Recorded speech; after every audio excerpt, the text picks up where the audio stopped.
All right, we're continuing with 22:22. There are 30 sections coming up, one of which we looked at all but the first verse of, but that's all right. I won't count off the sections. And we'll look at our various sections and talk about them. So, chapter 22, verse 22. Do not exploit the poor because they are poor, and do not crush the needy in court, for the Lord will take up their case and will plunder those who plunder them. It's easy to exploit the poor, often because they're uneducated, because they can't get defenders, because they don't have people who are going to look out for them because they're poor. And so it's easy to do, but don't do it, because they do have a defender. I said they can't get the defender, but they have one. And their defender is the defender who ultimately wins, that is God. So don't exploit the poor. That's an easy thing to do, and it's a terrible thing to do. And God will make certain that such actions are punished. 24. Do not make friends with a hot-tempered man. Do not associate with one easily angered, or you may learn his ways and get yourself ensnared. We try to keep our children around those who are of a like mind, Christian mind, other good people they grow up with. You learn something from those you're around. You tend to behave in a manner similar to those that you associate with. And here it's warning that a hot-tempered person, a person who's quick to anger, who's quick with words, who gets involved in violence, gets you involved in violence. And that's a trap. It's a trap which leads, as many of the Proverbs before say, to destruction of your life and your family and of society. So we try to keep people, not because we think we're better than, but our kids in particular, and even ourselves. We don't want to have associates who are constantly doing sinful things. We go to them and we try to bring them back to Christ, but we don't want to make them our close associates. 26. Do not be a man who strikes hands in pledge or puts up security for debts. If you lack the means to pay, your very bed will be snatched from under you. So God gives gifts, and he gives them now. And we are a society which likes to buy things on credit. And this saying of the wise says that's not a good idea. It's not a good idea to have everything you have under a lien. Now, sometimes it's necessary in our society, homes, farms, farm equipment. It is necessary. But that, the idea of being out of debt, the one radio host is always, Dave Ramsey, there you go. Dave Ramsey always speaks about it's a good idea. When you are in debt, you really don't own what you have. Someone else owns it. And so, if things go poorly, for one reason or another, or COVID, snatched away. We saw this in the 80s with farms when a lot of people became overextended on their credit and they lost their farms when farming went badly. So that's the advice. 27. If you lack the means to pay, 28. Do not move an ancient boundary stone set up by your forefathers. Woohoo! There's a good one. Your forefathers have set up the land and where you have. A boundary stone determines what's your property and what's someone else's property.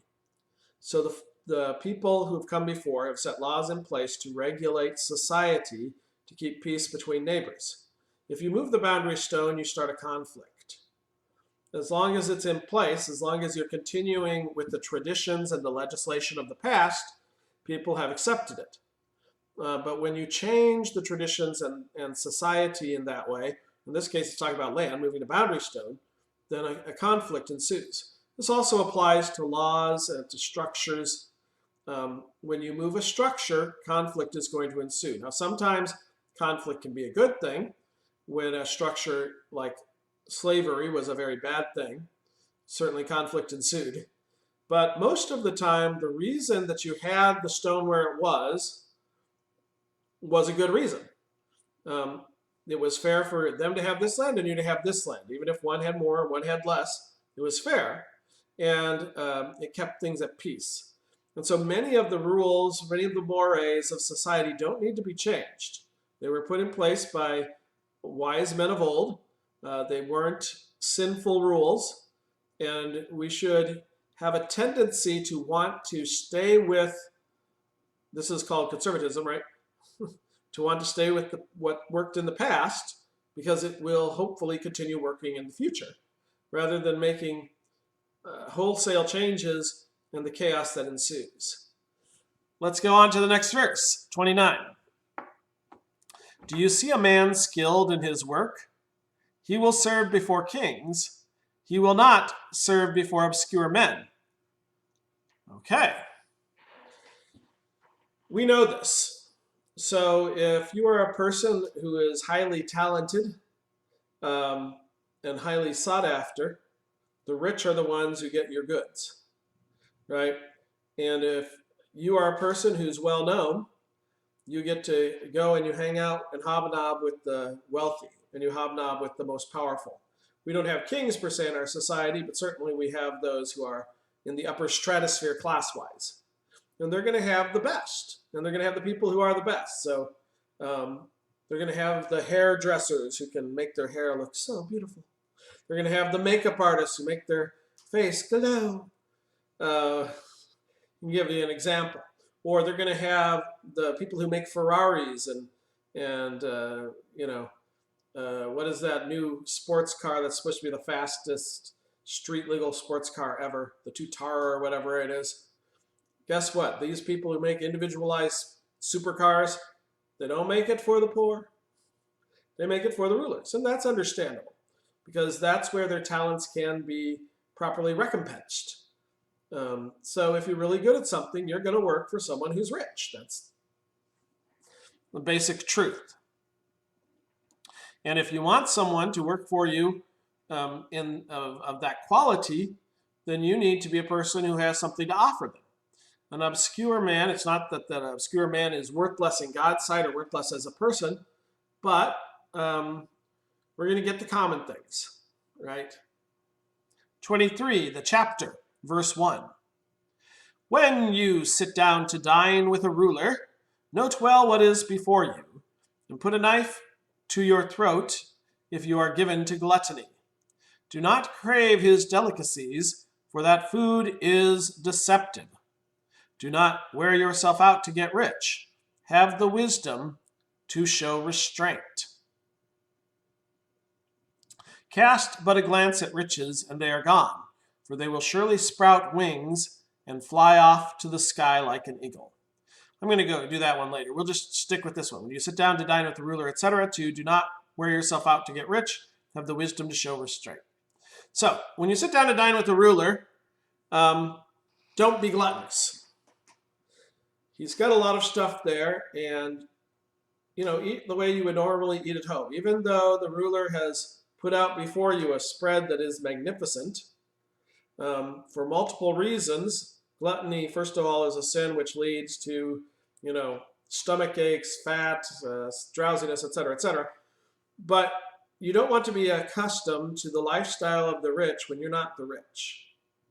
In so doing, when you become accustomed to a lifestyle that's beyond your means, the result is you don't have any means because you try to live that lifestyle and you can't. You aren't rich yourself.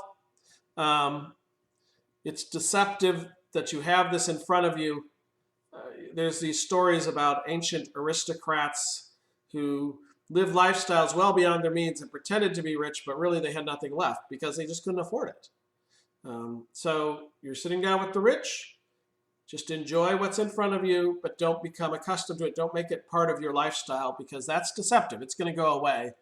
God hasn't given you that vocation. Okay? We'll stop there and we're going to continue at verse 4 next.